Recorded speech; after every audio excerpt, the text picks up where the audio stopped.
नमस्कार. तर आज मी बनवत आहे कोथिंबीरच्या वड्या. त्यासाठी मी इथे कोथिंबीर चांगली स्वच्छ करून घेतली होती आणि धुवून बारीक कट करून घेतलेली आहे. त्यानंतर कोथिंबीरच्या वड्यासाठी इथे बेसन लागणार आहे. तर 1 वाटी बेसन घेतलेलं आहे आणि थोडंसं तांदळाचं पीठ घेतलेलं आहे मी. तांदळाच्या पिठाने छान कुरकुरीत होतात वड्या. त्यानंतर इथे मी मिरची, लसूण, जिरे आणि मीठ हे बारीक याची चटणी बनवून घेतलेली आहे बारीक करून आणि थोडेसे 1 चमचा तीळ घेतलेले आहेत, पांढरे तीळ. ऑप्शनल आहे, तुम्हाला टाकायचे असतील तर टाकू शकता किंवा स्किप करू शकता. त्यानंतर इथे एक चाळण घेतलेली आहे आणि त्याला तेल लावून घेतलेलं आहे. आणि आता तर सगळ्यात अगोदर मी इथे कोथिंबीरमध्ये बेसन घातलेलं आहे. बेसन मी अर्धच घातलेलं आहे. तांदळाचं पीठ पूर्ण घातलेलं आहे. हिरवी मिरचीचा ठेचा घातलेला आहे. तीळ घातलेले आहेत. हे सर्व घातल्यानंतर आपल्याला व्यवस्थित मिक्स करून घ्यायचं आहे. मीठ आपल्या चवीप्रमाणे घालायचं आहे. मी अगोदरच मिरचीचा ठेचा बनवत असताना घातलं होतं, त्यामुळे मी पुन्हा टाकलेलं नाही आहे. आणि आता हा मसाला जो आहे चटणीचा, तो सर्व कोथिंबीरला लागला गेला पाहिजे. त्यानंतर थोडं अगदी थोडंसंच पाणी घालून घट्ट पीठ मळून घ्यायचं आहे. लागेल तसं थोडंसंच पाणी घालायचं, म्हणजे पीठ आपलं जे आहे ते पातळ होणार नाही आणि वड्या व्यवस्थित तयार होतील. वड्यांसाठी आपल्याला हे पीठ जे आहे ते थोडंसं घट्टच ठेवायचं आहे, म्हणजे छान वड्या तयार होतात. अजिबात तुटत नाही किंवा चिरत नाहीत. आणि राहिलेलं जे बेसन होतं ते पण मी यामध्ये टाकून दिलेलं आहे. आणि इथे पहा, मी मस्त घट्ट असं कोथिंबीरच्या वड्याचं पीठ तयार करून घेतलेलं आहे. आणि आता याच्या आपल्याला जाडसर अशा वड्या तयार करायच्या आहेत. तर सर्वात अगोदर वड्या हाताला चिटकू नये, त्यामुळे हाताला पाणी किंवा तेल लावून घ्या आणि मग वड्या तयार करण्यासाठी घ्या. आणि इथे चाळण घ्या, चाळणीला तेल लावून घ्या. मी अगोदरच लावून ठेवलं होतं. तर ह्या वड्याची साईज आपल्याला जितकी ठेवायची आहे तेवढी वडी बनवायची आहे. कोणाला जाड आवडतात, कोणाला पातळ आवडतात. तर मी अशा मीडियम साईजमध्ये ही वडी बनवणार आहे. तर पहा, अशा पद्धतीने मी थोडीशी मोठीच ठेवलेली आहे, म्हणजे त्याचा जो आकार आहे, शेप आहे, छान दिसतो कट केल्यानंतर. जर तुम्हाला बारीक हव्या असतील छोट्या छोट्या, तर यापेक्षाही छोटासा पिठाचा गोळा घेऊन तुम्ही यापेक्षाही जास्त आणखी पातळ करू शकता वडी. तर पहा, मी एवढे पद्धतीने केलेली आहे.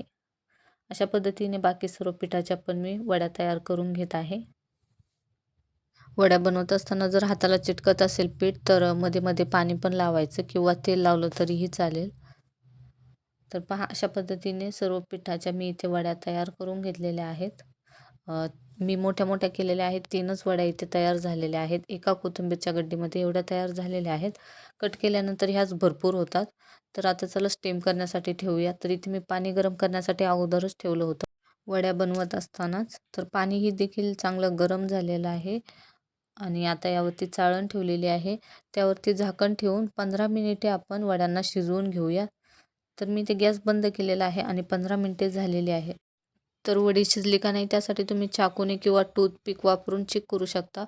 चाकू घालून मी चेक केलं तर चाकू जो आहे क्लीन निघत आहे. अजिबात चिटकत नाही त्याला बेसन, म्हणजे आपल्या वड्या ज्या आहे परफेक्ट शिजलेल्या आहेत. तर मी गॅस बंद करून यावरती झाकण ठेवून 5 मिनिटे वाफेवरती शिजवण्यासाठी ठेवलं होतं. त्यानंतर काढून घेतलेले आहेत. टोटल 20 मिनिटे मी शिजवून घेतलेले आहेत वड्यांना. काढून घेतलेले आहेत, थोडंसं थंड करून घेतलेले आहेत. त्यानंतर मी कट करायला घेते. तर पहा, अजिबात तुटणार नाहीत आणि चवीला तर इतक्या छान लागतात ह्या वड्या. तुम्ही डाळ भातासोबत, कढी भात त्यासोबत पण देखील खाऊ शकता. खूप सुंदर लागतात. अशा पद्धतीने तुम्ही नक्की करून पहा.